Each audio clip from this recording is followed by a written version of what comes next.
পেঁয়াজু অথবা অন্য কোনো পাকোড়া থেকে এই বাঁধাকপির পাকোড়াটা ভীষণ টেস্টি একটি পাকোড়া। যদি কিছু টিপস অ্যান্ড ট্রিক সহকারে বানিয়ে থাকেন তাহলে অন্য কোনো পাকোড়া থেকে সবচেয়ে বেস্ট একটি পাকোড়া এই পাকোড়াটি। এই পাকোড়াটি রমজানের সময় ইফতার হিসেবে রাখতে পারেন। আসসালামু আলাইকুম প্রিয় দর্শক, আশা করছি দূরে এবং কাছে যে যেখান থেকে আমার ভিডিওটি দেখতেন সবাই ভালো আছেন। এই রেসিপিটির মধ্যে থাকবে অনেকগুলো ট্রিক্স অ্যান্ড টিপস। একদম সরাসরি চলে যাচ্ছে পাকোড়া বানানোর প্রসঙ্গে। এখানে আমি কিছু বাঁধাকপি ঠিক এভাবে স্লাইস করে কেটে নিয়েছি। কেটে তারপর ভালো করে ধুয়ে নিয়েছি। ধুয়ে পানিটা অবশ্যই কিন্তু ভালো করে ঝরিয়ে নিতে হবে। পানিটা ভালো করে ঝরিয়ে তারপর এখানে আমি নিয়ে নিলাম। তারপর এখানে দিয়ে দিলাম স্বাদ মতো লবণ, দিয়ে দিলাম হলুদ, যতটুকু পরিমাণে প্রয়োজন হয় ততটুকু দিয়ে দিবেন। তারপর দিয়ে দিলাম রেড চিলি পাউডার। তারপর এখানে আমি দিয়ে দিলাম একটি ডিম। এই ডিমটা দিলে কিন্তু এই পাকোড়াটা ভীষণ টেস্টি হয়। তবে ডিম ছাড়া করতে পারেন, ডিম ছাড়া করলে কিন্তু অতটা টেস্টি হয় না। ডিম দিয়ে করলে ভীষণ টেস্টি হয়। জাস্ট এইভাবে একবার ট্রাই করলে বুঝতে পারবেন।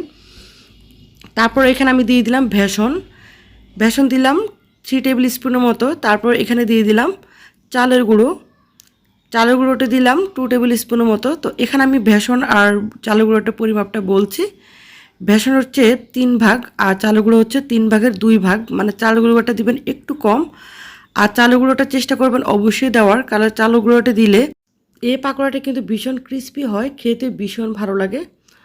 তো এটাকে এখন হাত দিয়ে ভালো করে মিক্সড করে নিব। তবে আমি এখানে কিন্তু একবারে দিয়ে দিইনি বেসনটা, আস্তে আস্তে করে দিব। এতে করে কি হবে, এটা কিন্তু বেসনের যে পরিমাপটা এটা একদম পারফেক্ট হবে।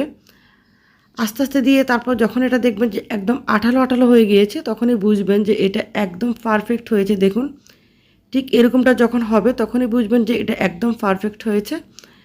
তারপর এখানে আমি একটা প্যানের মধ্যে দিয়ে দিয়েছি পরিমাণ মতো তেল। তেলটা যখন গরম হয়ে এসেছে তখন আমি ঠিক এভাবে করে এগুলোকে সবগুলো আস্তে আস্তে করে দিয়ে দিব।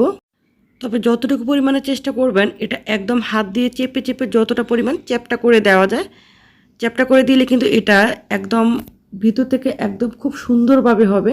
পাকোড়াগুলোকে প্যানের মধ্যে দেওয়ার পরে চুলাটাকে হাই হিটে রাখবেন না, একদম মিডিয়াম টু লো হিটে রেখে এটাকে ভাজবেন। তাহলে দেখবেন একদম ক্রিস্পি হবে আর ভিতর থেকে খুব সুন্দরভাবে হবে। ইচ্ছা করলে 5 মিনিটের মধ্যে এই পাকোড়াটা বানিয়ে ফেলতে পারবেন। খুবই সহজ আর খুবই স্বল্প সময় করে নিতে পারবেন। তো হয়ে গেল বাঁধাকপি পাকোড়া। রেসিপিটি যদি এতটুকু ভালো লাগে লাইক কমেন্ট শেয়ার করতে ভুলবেন না। ছোট্ট একটি অনুরোধ, আপনার ফেসবুকে একটি শেয়ার দেওয়ার অনুরোধ রইল। আর চ্যানেলটিতে নতুন হয়ে থাকলে চ্যানেলটি সাবস্ক্রাইব করে পাশে থাকবেন। আসসালামু আলাইকুম।